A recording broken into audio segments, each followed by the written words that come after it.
Haja Manhã, na Rádio Gilão. É hoje a manhã de quarta-feira, a continuação de um ótimo dia neste meiozinho de semana, já a última, não é? A última de janeiro. É o dia de palavras bem arrumadas, o apontamento semanal com o Vitorino Sousa, escritor e que colabora connosco semanalmente. Cá está ele para mais umas palavrinhas bem arrumadas. Bem-vindo, Vitorino! Bem-vindo, saudações à Ana, saudações aos ouvintes e cá estamos novamente. A última semana já. A última semana de janeiro. É verdade. Ok. Sim, senhor, ainda com o inverno. Então, o que é que nós temos hoje? O que é que vamos arrumar hoje? De palavrinhas, de palavrinhas. Palavrinhas. Hoje trago as palavrinhas de um grande poeta e letrista português, que toda a gente conhece, evidentemente, que é o Ário dos Santos. Que bem. O Ário dos Santos, no passado dia 18 de janeiro, fez 47 anos que o senhor foi desta para melhor, como se costuma dizer. E o Ário dos Santos é evidentemente muito conhecido, não tanto pela obra poética dele, mas por causa das letras ou dos poemas que ele escreveu para as canções. E não é brincadeira, porque ele ganhou os textos dele, não é? Ganharam 4 vezes o Festival da Canção. Não é brincadeira. Okay. Então foi a desfolhada portuguesa em 1969 com a Simone de Oliveira, foi a primeira. Depois, 2 anos depois, em 71, foi a Menina do Alto da Serra, com o cantado pela Tonisha. Depois, 2 anos depois, em 73, a célebre Tourada, com música interpretada por Fernando Tordo. E, finalmente, em 77, uma coisa que se chamou Portugal no Coração, interpretado pelo grupo Os Amigos. Esta não é assim tão conhecida, mas não há dúvida nenhuma que o senhor tem no seu currículo esta coisa extraordinária. E eu acredito que muitas das pessoas que acabaram por ir depois ler e conhecer o resto da obra dele, que não tem nada a ver às vezes com a leveza ou a ligeireza ou enfim, o populismo, passa a expressão, das canções, ele tem realmente uma obra notável. E eu trouxe um poema dele, que se chama Soneto. É um soneto que se chama Soneto. E nós, se o ouvinte também se lembra, a semana passada trouxemos aqui um soneto do Sebastião Leiria, que é uma figura grave aqui da nossa terra, e, portanto, agora vem outro soneto. Então, só para relembrar que o soneto é uma forma clássica de poesia, de escrever poesia, composta por 2 quadras seguidas de 2 tercetos rimados, ok? A forma da rima não interessa agora, mas ok. Então, este soneto, o tom deste soneto é bastante diferente de qualquer uma das letras das canções que nós acabamos de citar.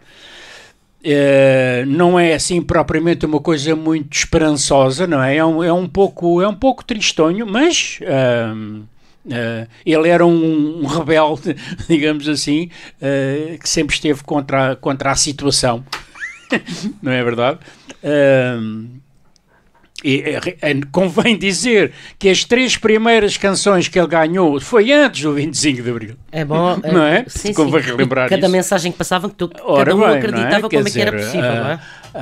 Eu lembro-me no caso da Desfolhada, não é? Que essa de 1969, não é? Aquele verso que diz: quem faz um filho fala por gosto. Quer dizer, foi uma bronca, porque, quer dizer, então, tudo o que cheirasse à alcova e a relações íntimas, não é? Os vícios privados, públicas virtudes, não é? Como dizia o outro. Bom, então este soneto do Ário dos Santos diz assim: fecham-se os dedos de onde corre a esperança, toldam-se os olhos de onde corre a vida. Porquê esperar? Porquê se não se alcança mais do que a angústia que nos é devida? Antes aproveitar a nossa herança de intenções e palavras proibidas? Antes rirmos do anjo cuja lança nos expulsa da terra prometida? Antes sofrer a raiva e o sarcasmo? Antes o olhar que peca, a mão que rouba, o gesto que estrangula, a voz que grita? Antes viver do que morrer no pasmo do nada que nos surge e nos devora, do monstro que inventamos e nos fita? Portanto, há aqui um desespero, não é? Aliás, a própria forma O ouvinte, se quiser, pode ir ao Google, ao YouTube e pesquisar o Ari dos Santos a dizer poemas dele, não é?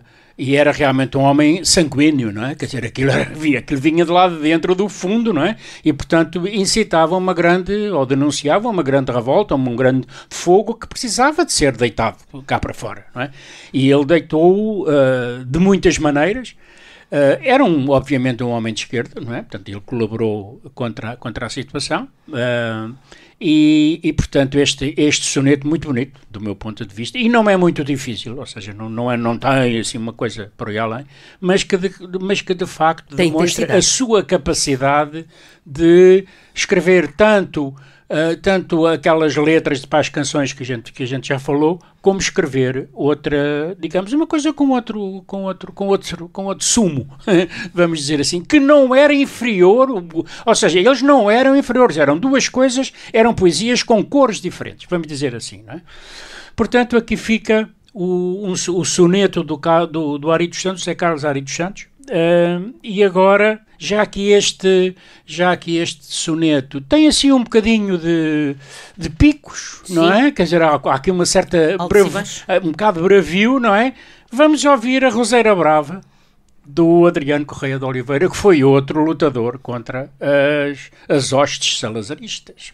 Vamos a isso. A Rádio Gilão, para sintonizar, navegando. Bem, são sempre destes temas que... É uma pena. Intemporais. É uma pena que realmente, presentemente, não se ouça. Hoje vivemos um tempo de tipo preservativo, usar e deitar fora, não é? E, portanto, a maior parte das pessoas, principalmente as gerações mais novas, não conhecem não só o que é que se passou, como também o que é que se fez para lutar contra a situação, que não é preciso estudar a história, evidentemente, mas eu acho que através da música as novas gerações, os mais novos, não é? O pessoal que está agora ali entre os 18 e os 23 poderia perfeitamente, até porque a extrema-direita está a subir outra vez a nível mundial e, portanto, qualquer dia... pronto, e ficamos por aqui em relação a essa questão. Em relação, para completar esta colaboração de hoje, eu gostaria de trazer também uma coisa com esperança, não é? Para variar. Sim. É da autoria do Sr. Vitorino Sousa, não sei se você conhece. Bem-vindo. Sim. E que faz parte de um trio que se chama 3 Poemas sobre Dar e Receber. Boa. E este é o terceiro do conjunto. Sim. Tem precisamente 1 ano. 2 anos, é de janeiro de 23, e que se chama 5 Oxalás. Então vamos ao primeiro Oxalá. O primeiro diz assim: Oxalá quem está ao teu lado seja quem deve estar, pois quem tem estado contigo talvez não seja. Oxalá consigas aceitar o que realmente te falta, pois o que te parece estar em falta talvez não esteja. Oxalá vivas como se estivesses realmente a ver, pois o que até agora tens visto talvez não te proteja. Oxalá o tempo que falta passar por ti esteja correto, pois o tempo que já passou é provável que não esteja. Oxalá consigas reconhecer a poesia decente, pois aquela que tens a dado a ler talvez não seja. Bem. Alguns recados. Oxalá possamos levar em conta os recados que aí estão. Pronto, ok. Isto digamos que é um convite à reflexão sobre vários aspectos da vida das pessoas, quem está ao nosso lado, o que é que nos falta, o que é que interpretar o que estamos a ver, e isso tem muito a ver com o que a gente vê nos telejornais e o que é que não é dito ou o que é que não é mostrado. E por fim, enfim, uma chamada de atenção mais reduzida e específica à poesia decente, porque, enfim, sobre isso eu não me quero referir, porque cada um escreve aquilo que entende que deve escrever, e como eu, evidentemente. Exato, e cada um... E não me canso de agradecer, evidentemente, a oportunidade que eu tenho de vir aqui ler de vez em quando umas coisinhas que eu escrevo. Nós gostamos de receber. Outros têm outros palcos, e pronto. E ficamos assim. Como cada um, como cada qual. Cada um é como que é uma frase inteligentíssima. Isso, sem dúvida, sem dúvida.